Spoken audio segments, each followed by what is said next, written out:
Hello, hello, and welcome to another episode. I am Adeoluwa, and in this episode, I'm continuing from like it will be the part two, sort of is IVF a thing for singles?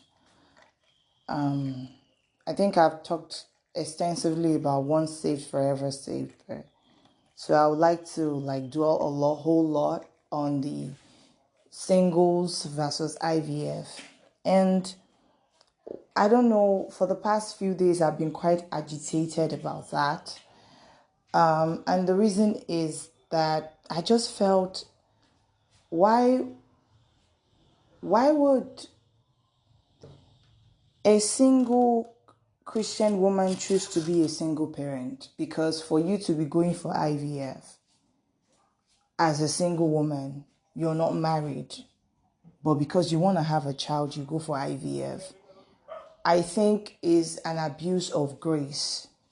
Because if it were the time when single moms were still shunned, and I'm glad that they are no longer being shunned. I'm glad. I'm grateful. But then now with people opening the conversation in Christian fold about, let's be gracious, let's be understanding, about single women who want to have children, and they feel like their time is going, waiting for a husband is just a long time. And the first thing I asked is, were they waiting for a husband, or were they waiting on God? Now we're talking about Christian singles now. So when they say, oh, time is fast spent, they're in their 40s and a husband hasn't shown forth, and time is going, they're hitting menopause, because of that, it's understandable why they might want to freeze their eggs, which is another conversation, and then have a child. And I have many questions in my head. Like when that conversation came up in my church singles group, it's called Gen 218 Singles. The question came up, and there were it was a bit tense, and you had people being passive aggressive. Maybe I was passive aggressive myself, passive aggressive in the sense that, oh, may you not know what it feels like.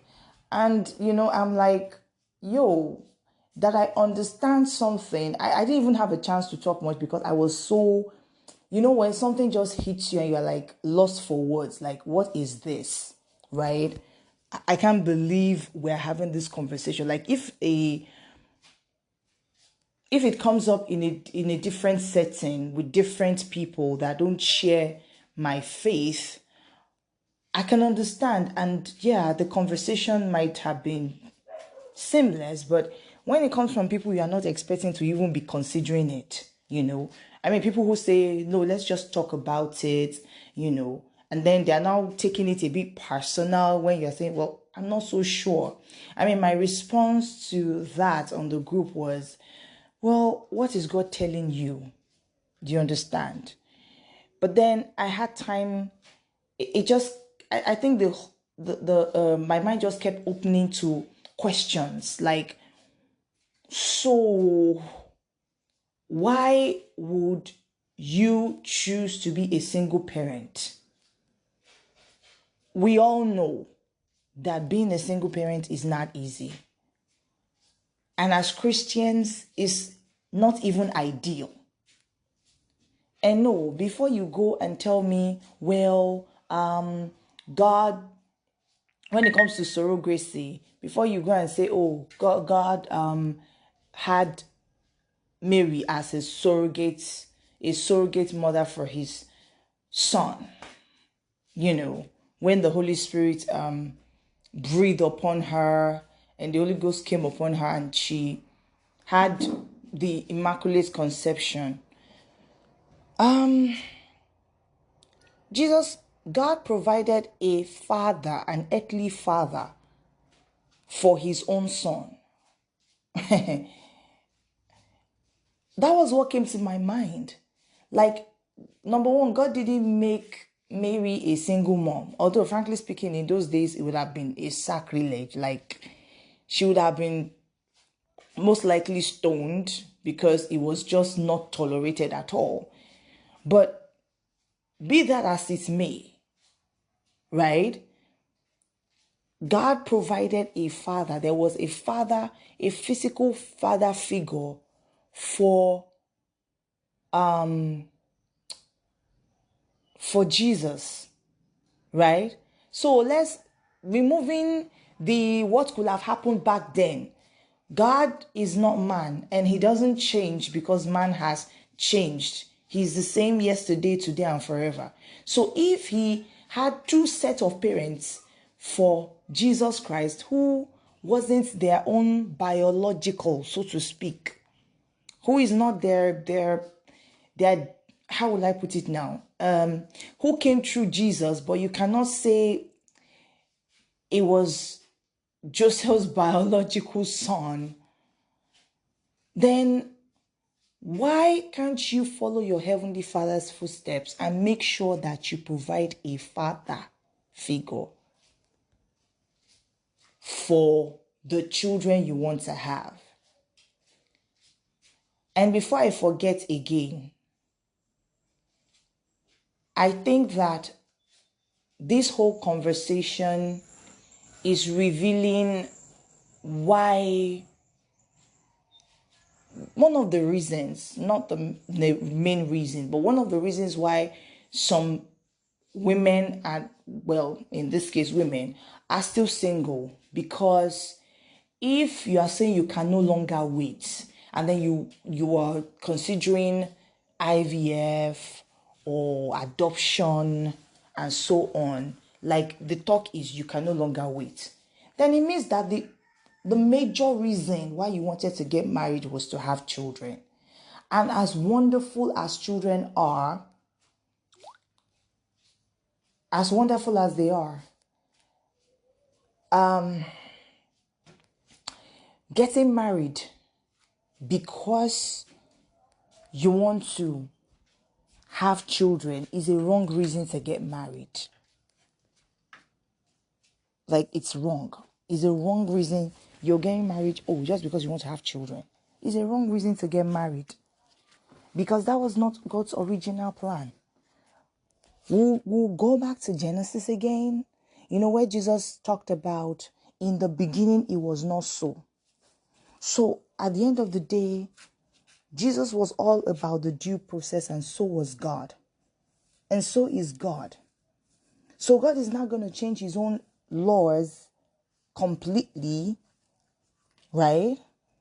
Just to bring his wish to pass. He had a reason why he made sure that there was a male and a female, and their parents, to cater for children.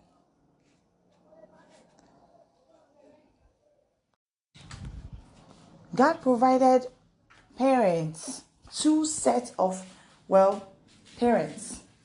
A man, a father and a mother for his own begotten son, only begotten son. So if you as a woman, you're considering being a single parent and you're a Christian, then your actions betray you as somebody who doesn't, you've thrown caution to the wind. It's just about what you want. You're not thinking about what you are bringing to this world, what you are bringing and who you are bringing to this world, because this is not an object. This is a whole human being. And, I can take care of a child. Like I said in the last episode, you can take care of a child. You want to have a child, no problem. My question to you would be, how many books have you read on parenting? Okay, so you can have a child. It's been long. you've waited long, and so on and so forth. In your waiting, because if you are impatient now, I can almost guarantee that you have not schooled yourself enough for what you think you have waited too long for. You've not schooled yourself enough for what you have waited, that you feel you've waited too long for. So you're like, okay, it's not forthcoming, and at least you can have, so because you can't obviously just drag somebody's son to the altar, you now decide to take matters and help yourself.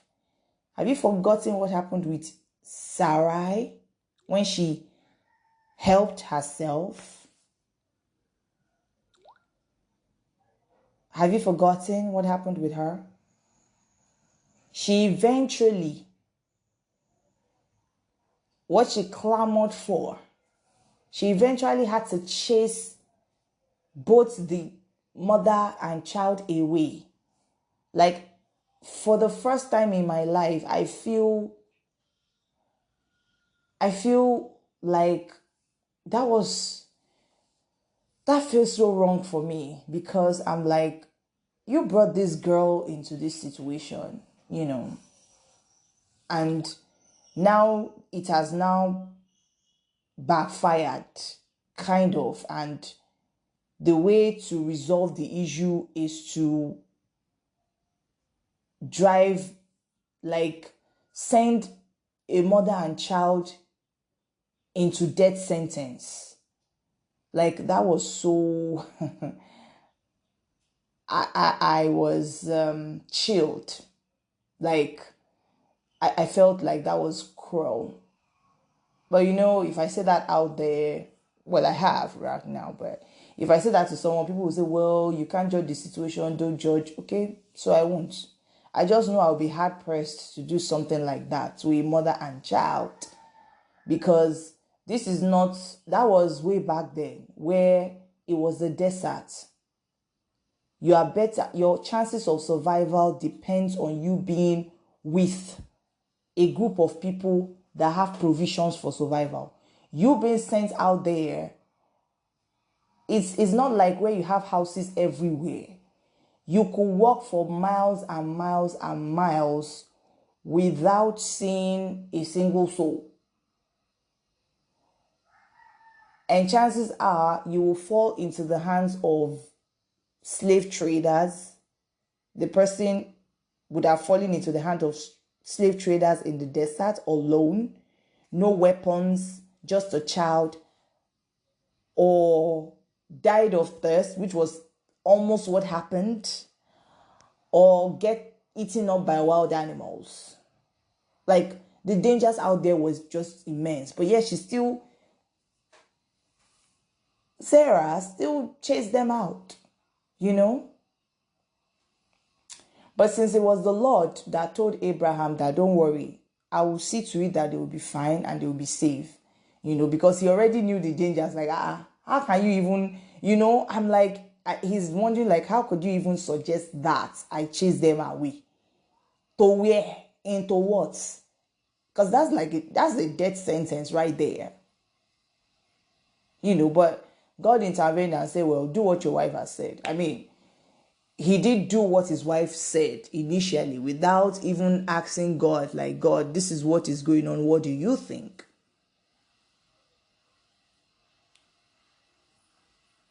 And God still told him and said, look, my promise still stands. So it means that whatever it is you choose to do to help yourself, God's promise will still stand. And it reminds me of the movie Jennifer Lopez was in, or is it Jennifer Affleck now? Jennifer Ben Affleck.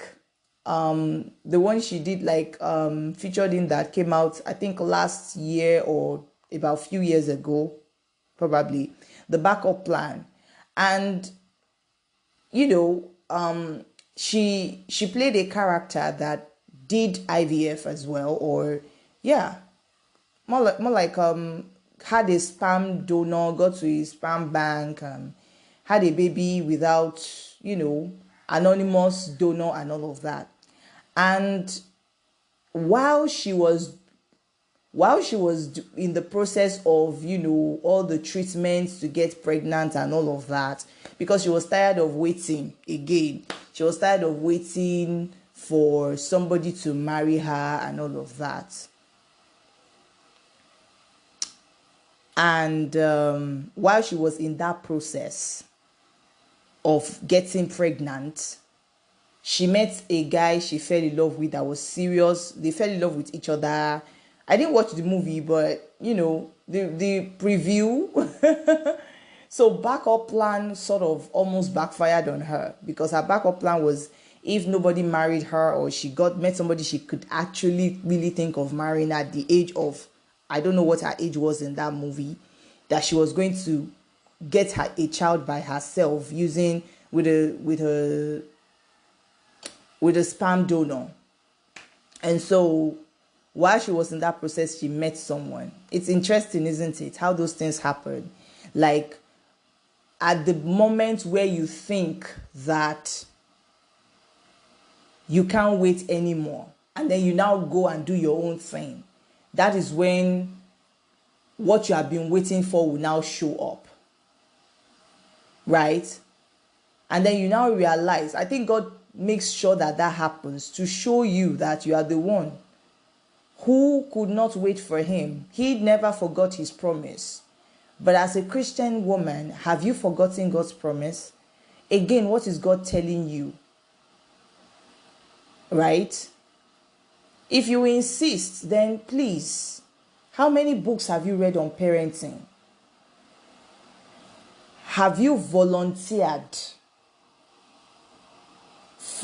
yourself, right? Since you are craving for a child so much and you think that you can take care of a child, no problem. Have you volunteered at an orphanage where you go there few times a week? Few times a week, I suggest, but I could have said every day, considering the fact that when you have a baby, you have to be on call for that child, right? Of course, for you to say you can take care of a child, it means that you have money. So you now equate having money to being able to have children. So now you want to buy yourself a child, right? I know it sounds cruel, but look at it from this angle.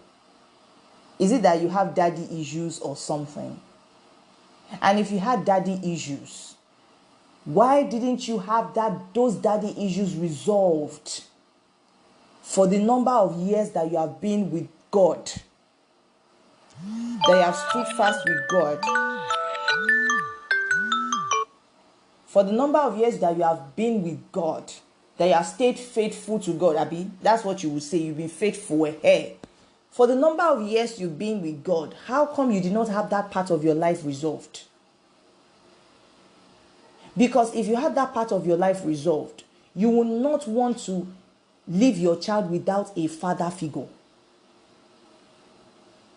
I mean, you will bring a child into the world and the child will ask for the father, and what would you say to that? What? Like, you're going to lie?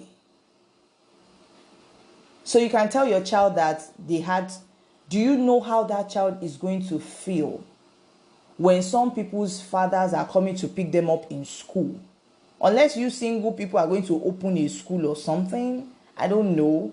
But the child will feel the absence of something they don't have. You will think that because you can give your child all the love and the attention, you can do all that.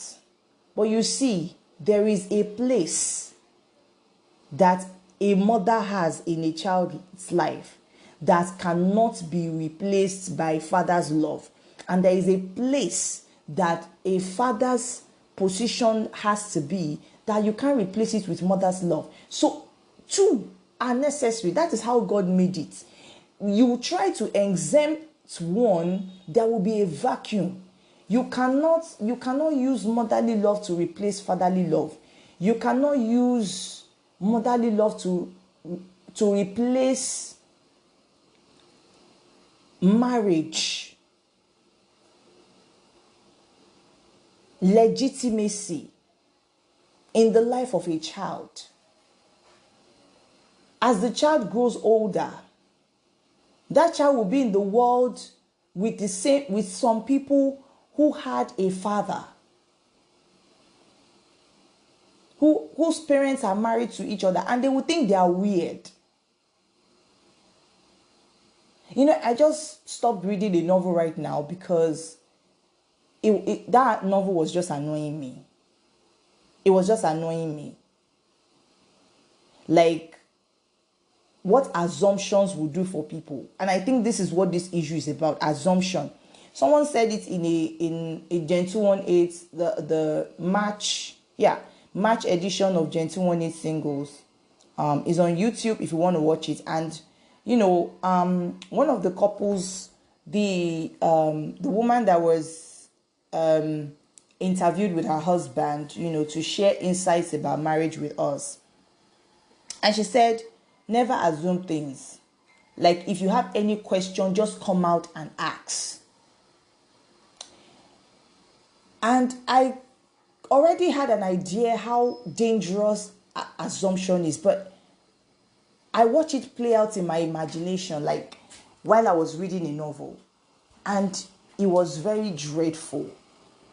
Like, this lady divorced her husband because of her sister-in-law. Because her husband loves and is secretive about his sister-in-law. So she divorced him. Now, she did not know that this was the sister-in-law. She just saw him and a woman together, saw that, the woman was pretty, they were very happy together, like, he doesn't smile very often, like he didn't smile very often when they were together. So he saw that photo and instantly, some people's mind are just dirty. Instantly, she didn't even think that maybe this is a family member. It didn't occur to her like this could be a family member. She just automatically thought that it was the woman he loves. And so she dwelt on it so much, despite the fact that the guy was going out of his way. He nearly had himself killed because of her. But apparently, it wasn't enough for her. Right? It wasn't enough for her. He just had to tell her who she was, why he still has, she was like, you still have the photos of this woman on your phone. And, I felt for the guy. People will probably say, well, why didn't he just tell her? Look, when you have given your all to somebody and they still doubt you, like you have given your all, because for him, he had given more to her than he's ever given to anybody in his entire life. Not even the woman she's complaining about. He's put his own life on the line for her. But no, she still wound up leaving him. Now, this is somebody that is pregnant with his children. And, here is the thing. I noticed that people who can't accept things, like they do some things to other people, you would think that they would know better than to do it to somebody else. Like they do something to other people and you think that they'll be able to accept it. But no. In fact, they are more bent out of shape over something that they themselves are guilty of. Like, she did not tell him that she was pregnant. And yet she divorced him because of what he did not tell her. Like, he's not talking to me about it. He's not. So, and you left. And the guy just let her go. Because, when you have given everything, there's nothing else for you to give anymore. And if it gets to a point where you have to over and over again, like everything you've done is not enough proof that you love somebody and you want to spend the rest of your life with them, What can you do? Right? I guess he just got tired of, like, he's not guilty of anything, but she just assumed, that's the word, she just assumed that the photos of the person she saw him with was his girlfriend. After 4 years, now the children were 4+ now, she traveled abroad just to have the children and him not knowing. What she ran away from, she still had to face it. And she was getting angry.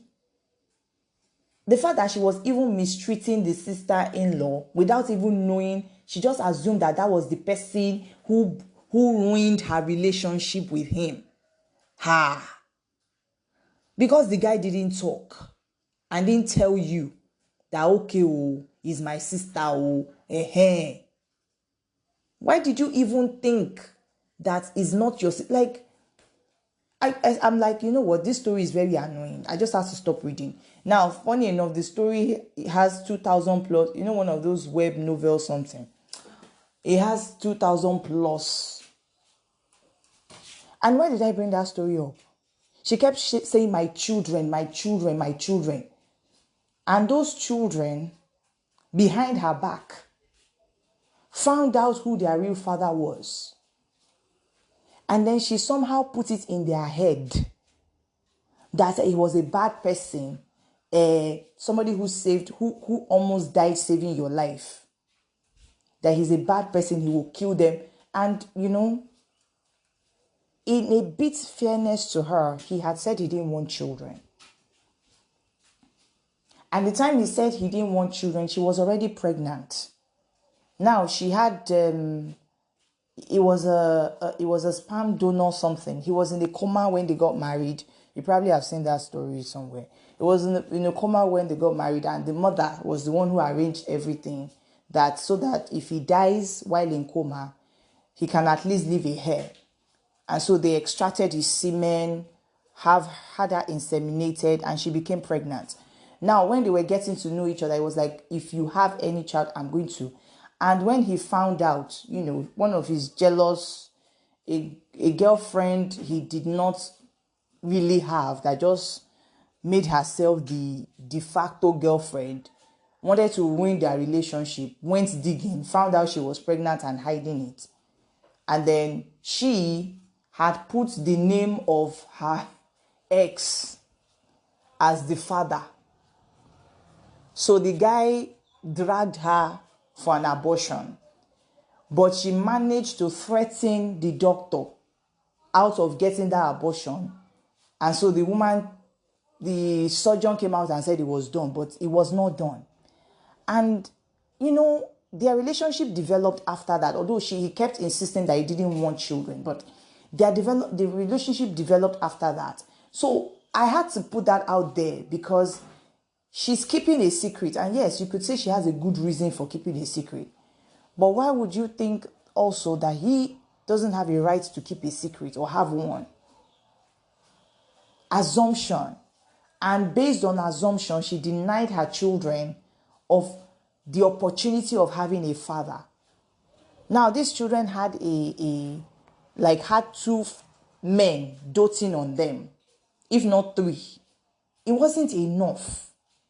Do you understand? Her professor, her supervisor, and a friend of hers that she met somehow, 3 men who were, you know, you could say they were father figures. There was her grandmother and her. So you could say they had 2 mothers and 3, you know, male figures around them. But they were still curious about who their father was, and they went to great lengths to finding out.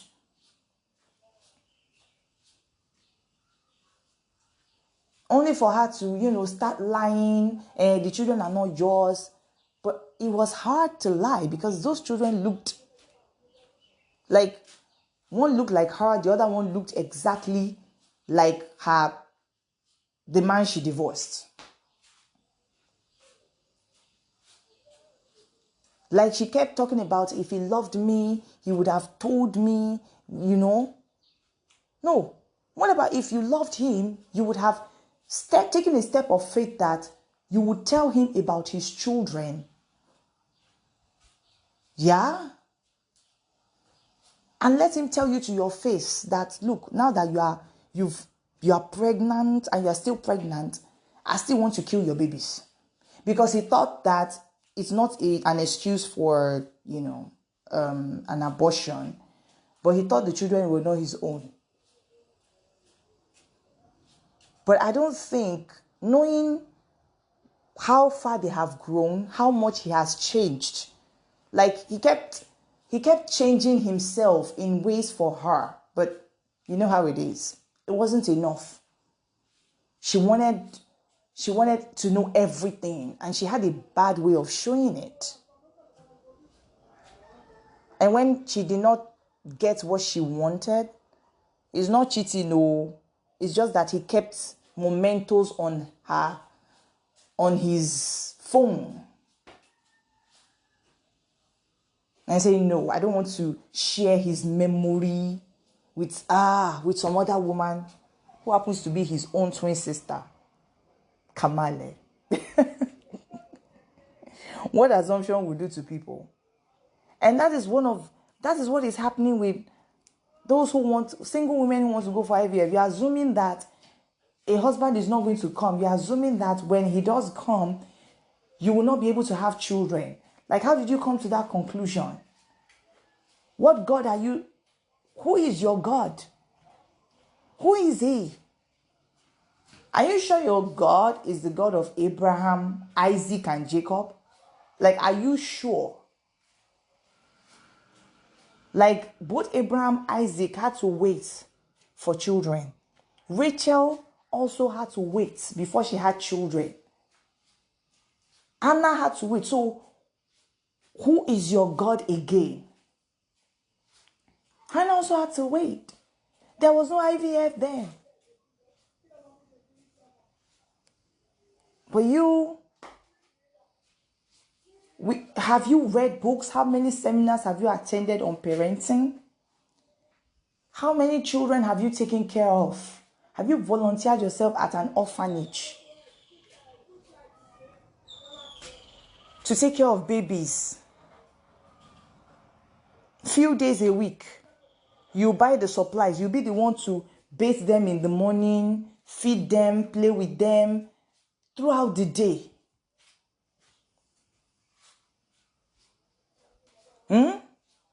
Or even do that 3 days in a row. Like, you stay there, you volunteer yourself, which means you go through series of tests. Like you go through series of tests to make sure that you're fine, to make sure that you're not a psychopath, psychological evaluation, everything. Because I don't think they'll just allow you into an orphanage. These are children that don't have parents, so I don't think they'll just allow you in without having you see a psychologist first to make sure that your head is correct. So have you checked yourself? So when you go through that process, you must think that you must go through that same process as well before you can allow yourself to be close even to your own child, to make sure that whatever it is that is ailing you, you don't transfer it to a child. But here you are. You want to have a child with a no name, no face person. Someone who you can say, well, the doctors have done their job. They've checked the person psychologically and everything. As a Christian woman, you know as well as I that there are things that are transferred spiritually. Can the doctors do that? Are you going to do that and look at the sperm and pray on it? Like, Father, show me who the donor of the sperm is. You can't even ask God, because the question I'll ask you again is, what is God telling you? Did God tell you to go for IVF? Did God keep you waiting? You have to ask yourself that, did God keep you waiting for this long only for him to tell you to go and get IVF? Why would God keep you waiting this long only for you to go and become a single mother? Why would you? Because I think it's like taking with levity the experiences of single mothers. No single mother will tell you. And again, also ask women from experience. Ask single moms you know in the church. But I guess you may not ask them that as well. Because at the end of the day, when people want to do something, experience is no longer the best teacher. When they really want to do something, they won't ask anybody. So before you come for me and say, you don't know how I feel. Well, ask single moms who know how you feel. Talk to them. Interview them about their experiences. Maybe that will either discourage you or encourage you. I don't know. But here is my take on it. It is wrong. There is nothing glamorous about being a single mom.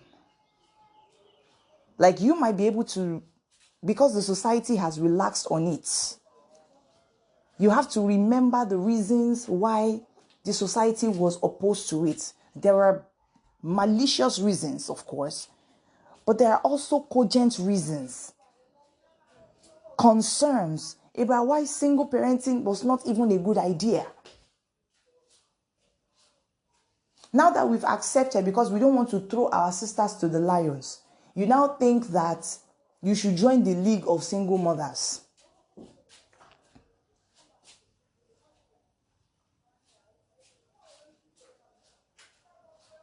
But let's just assume you don't mind being a single mother, as long as you're just a mother, B. What about the child? Aren't you thinking about what is best for the child? Because for me, before you say I don't understand, I do.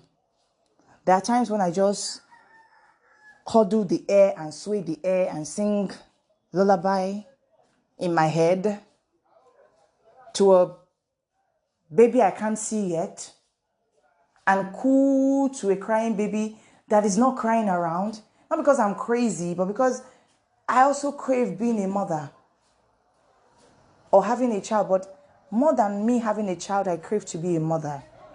And being a mother is about what you're willing to give, what you're willing to provide. And as a mother, for me, you provide the best. I had a great dad. I don't know any other way. I would not give my child any less. My child will have a father. So the father will have to come first, a married one. I don't know what would have happened to my psyche if I was raised by just my mother alone as a single mom. That would have been a disaster. I'm sorry. Because my mother and I, we don't really get along that well. We don't really get along that well. We try to. But I was closer to my dad than anybody else. Now imagine if I was supposed to gravitate towards my dad more than my mom, and then I can't find him. He's not there.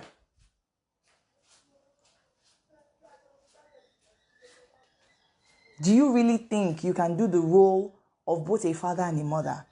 Do you really think you can do that? Even if you can, should you?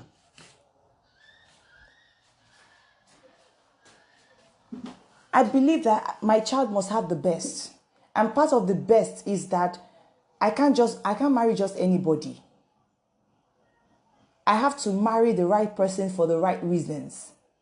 So I have to get my head straight to make sure that I am getting married for the right reasons.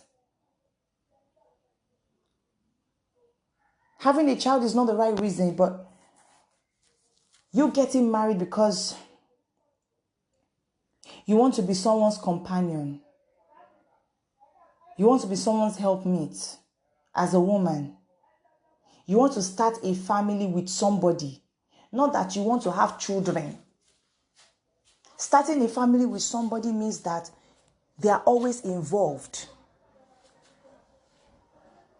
So maybe the reason there is a delay is because you have not casted down imaginations that contradicts the will of God. Maybe your major reason for getting married is you want to have children. So what is the guarantee that after you get married and you have children, you're not going to abandon your husband? So it's just going to be there. And there are so many people like that. Some women will just make decisions about the children without informing the father, because for them, their children are the most important. So they feel that whatever decisions they make is the best. They don't carry the man along because originally he was never really part of the plan. It was just a sperm donor.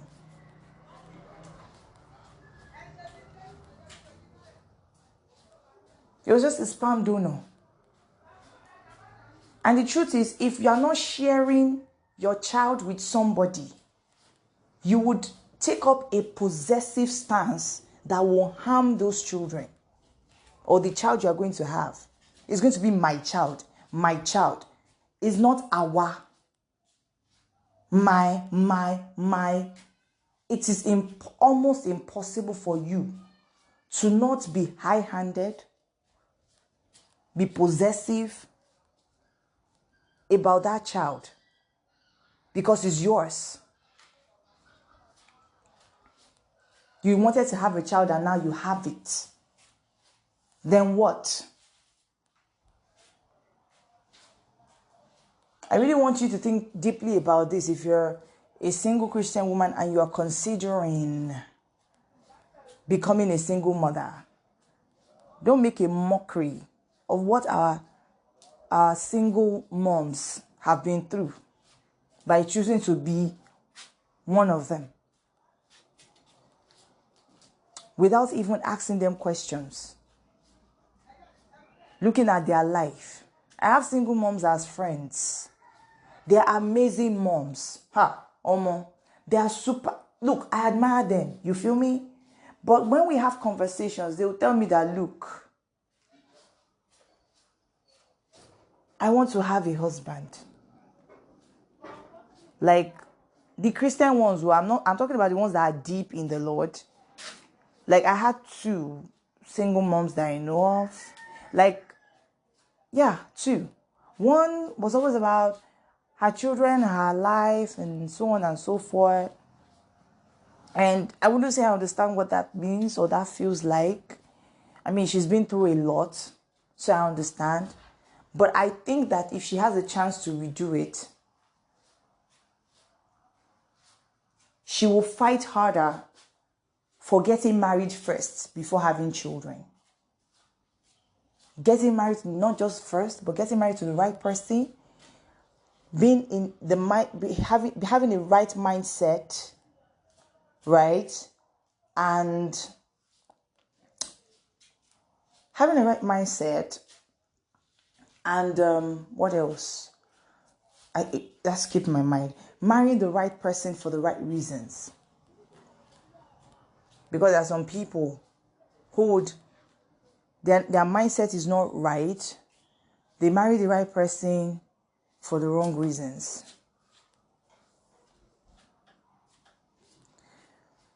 I can't believe that we are having this conversation. But please, there's enough going on out there in the world. If having a child is so important to you, volunteer at an orphanage and invest that to children who, as an offering, a sacrificial offering, if you may, a sacrificial offering of love. You know, love is okay as long as you. It was in Mitchell Hammond's novel, The Last 10%, that one of the ladies in the novel said, love is all right if you don't insist on where to put it. The problem is you have love to give and you feel that, no, you must give it to a child that belongs to you. No, it has to come from you and belong to you. Why? You have to analyze that dose yourself. think really, really hard about it.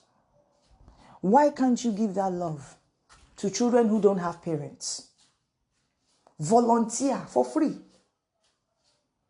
Buy baby supplies when you are going. You take care of the babies there. You bathe them, you sing to them. You treat them like you would your own.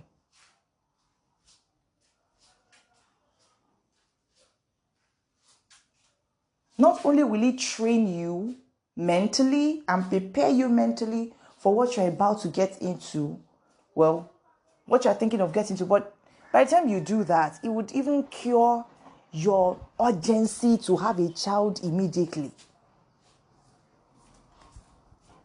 As a Christian woman, I think you should check your faith. Where is your faith?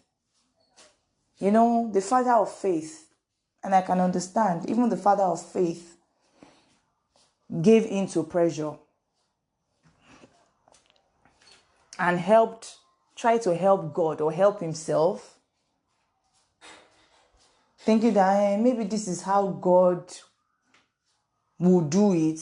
And God is saying, no, I said through your wife. I didn't say you will just have a child. I said through your wife.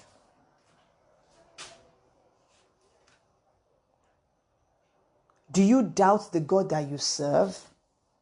That he cannot give you children? We've heard testimonies. How come what do you think those testimonies were? Stories?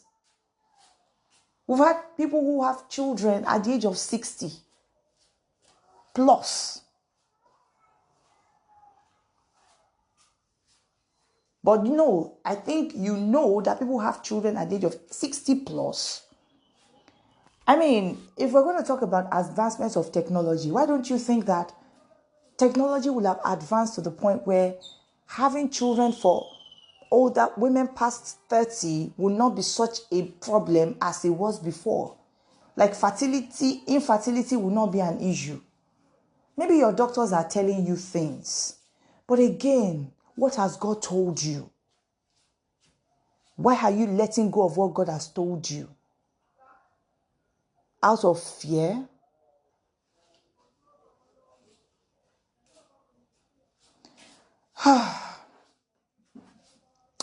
It is written, guard your hearts with all diligence, for out of it flows the issues of life. They that know their God, they shall be strong, and they shall do exploit. But they that wait upon the Lord shall renew their strength. They shall mount up with wings as eagle. They shall run and not be weary. They shall walk and not faint. God has not given us the spirit of fear, but of power, of love, and of a sound mind.